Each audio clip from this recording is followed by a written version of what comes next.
Praise lord. ఈరోజు దేవుని వాగ్దానము సామెతల గ్రంథము 29వ అధ్యాయము 14వ వచనం చదువుకుందాం. చూడండి.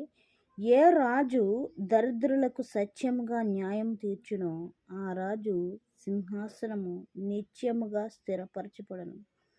బెత్తమును గర్దింపును జ్ఞానమును కలుగజేయును.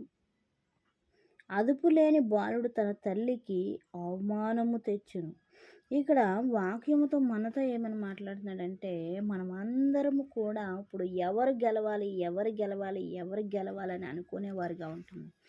ఎవరు గెలుస్తారని అనుకునేవారుగా ఉంటున్నాం.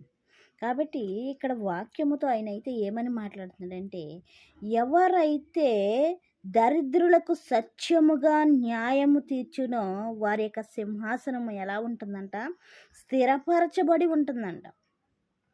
ఏ రాజు అయితే చూడండి, ఏ రాజు దరిద్రులకు సత్యముగా న్యాయము తీర్చునో ఆ రాజు సింహాసనము సత్యముగా నిశ్చయముగా స్థిరపరచబడును అంటున్నాడు.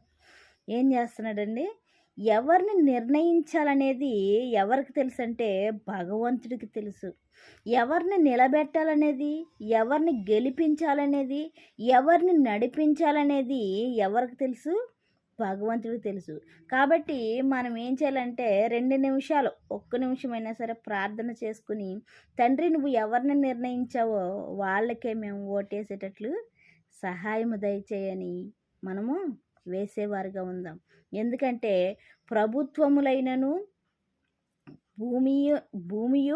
భూమిలో ఉన్నవియు ఇంకా దృశ్యమైనవి అదృశ్యమైనవి మొత్తం అన్నీ కూడా తిమోతి పత్రికలో ఉంటుంది. ఏమని ఉంటుందంటే, ప్రభుత్వములైనను అధికారములైనను ఎవరి ద్వారా కలుగుతున్నాయంట? దేవుని ద్వారాగానే కలుగుతున్నాయంట.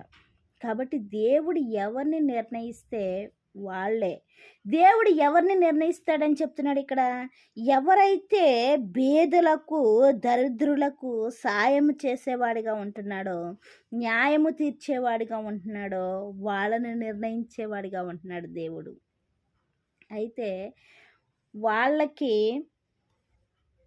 ఏది న్యాయం అనిపిస్తే అది చేసుకుంటూ పోవడం కాదు, కానీ ఎవరు బేదలో ఎవరు దరిద్రులో అది ఆలోచించి న్యాయం చేసే వాళ్ళని నిలబెట్టమని దేవుడు నిలబెడతానని చెప్తున్నాడు.